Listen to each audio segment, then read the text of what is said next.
Piao's family ordeal. Lao Piao peered through the doorway and discovered a bizarre creature, a monster consumed by self-loathing. He cautiously raised his gun and took aim.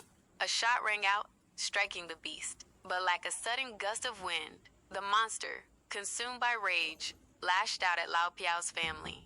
Xiao Mai didn't hold back. Lao Piao seized an opportunity, firing another shot that brought the monster down. As Lao Piao and his family stepped out of the house, they found the monster lying before them. The second son, seeing it, rushed towards the creature, but to their surprise, the monster got up and fled. It had only been feigning defeat. The family then gave chase, determined to eliminate the monster and exact their revenge. The sound of the gunshot drew the attention of patrol guards, who joined the pursuit and spotted the monster. An arrow flew, landing directly in the water. Seeing the darkening shadow closing in, Lao Piao urged his children to go ahead, preparing to confront the monster alone. He took a bullet for Adu, yet remained resolute, determined to fight the monster to the death. But the monster charged, and Lao Piao's gun, now empty, fell to the floor. Adao had fired 4 shots, but one was missing.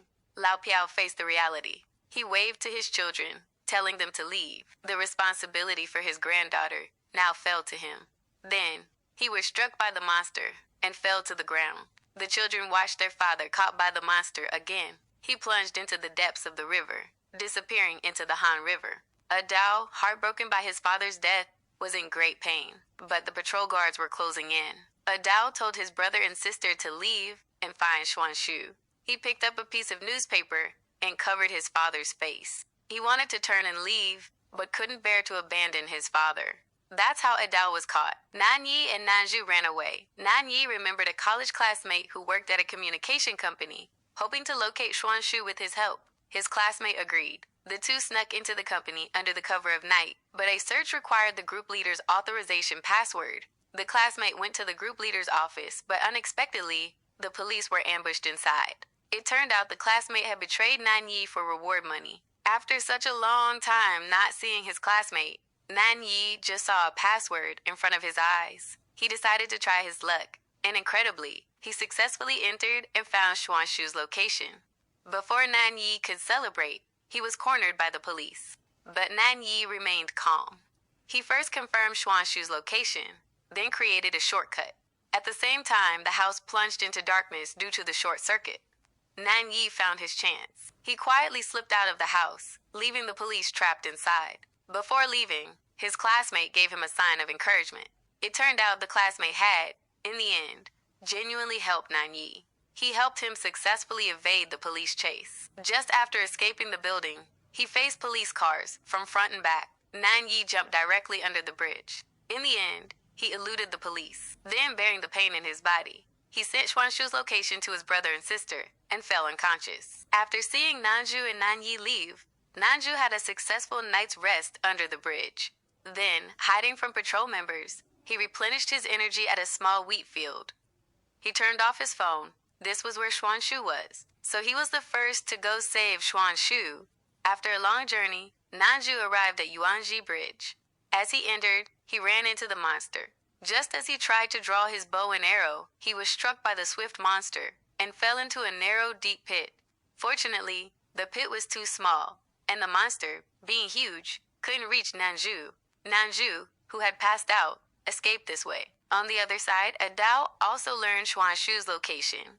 But how could he explain to the doctor? The doctor gave him no clues, and even said the virus had reached Adao's head, forcing him into brain surgery. In the end, Adao, determined to save the girl, directly intercepted the staff. The car finally escaped to his daughter's location. Then, seeing Nan Yi waking up from his coma, they, with the help of the homeless uncle, made a fire screen. They then hurriedly rushed towards Yuanji Bridge. The camera returned to Xuanshu. He saw himself and the boy getting weaker. He couldn't wait for rescue anymore. Instead, he was trying to find a way to save himself. He collected all the clothes he could use and put them together.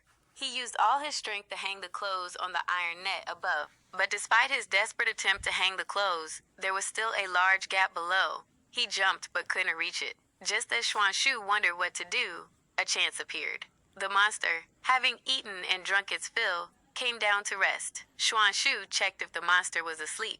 He picked up a can and threw it towards the monster. The movement made no impression on the monster, so Xuan Shu formed a bold idea. He comforted the boy, telling him to stay there and not move. He was sure he would find someone to save the boy after he got out. That's how Xuan Shu ran for a while. He was firmly caught by the monster.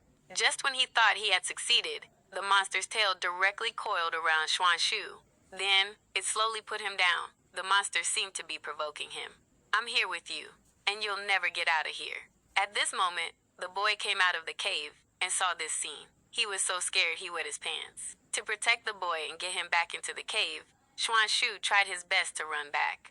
As a result, he was caught by the monster. To completely eliminate the monster, the government began introducing evolutionary weapons into the Han River. Such a move caused much public dissatisfaction. Protests began on the edge of the Han River. The monster, seeing so many potential prey, moved like a fighting machine towards the dense crowds. A couple marching first spotted the monster. The police were firing at the monster. A Dao tried to stop the police from shooting, fearing they might accidentally hurt the girl in the monster's belly. When he saw the monster climb a cliff, the government decisively released the evolutionary weapon. Seeing the monster struggling on the ground, a Dao rushed forward and finally found the girl in the monster's belly. He pulled hard. At this time, there was a boy in Xuan Shu's arms.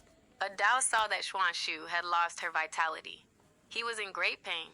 At this time, a Dao gradually regained his sanity. He had to kill the monster who was responsible for the girl's death. Then Nan Yi took the flamethrower and threw it towards the monster. He was chased all the way, but the monster dodged. At the critical moment, the homeless uncle stood up.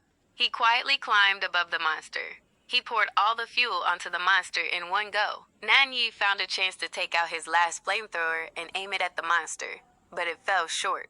Just when Nan Yi was at his wit's end, a wonderful scene unfolded. There stood Nan Ju, a professional archery athlete.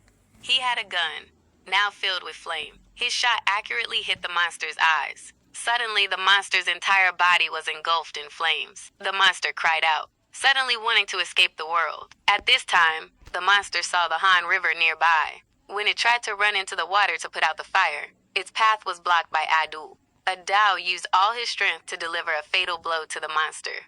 At that moment, it was a daughter fighting for her father's death. The monster finally fell.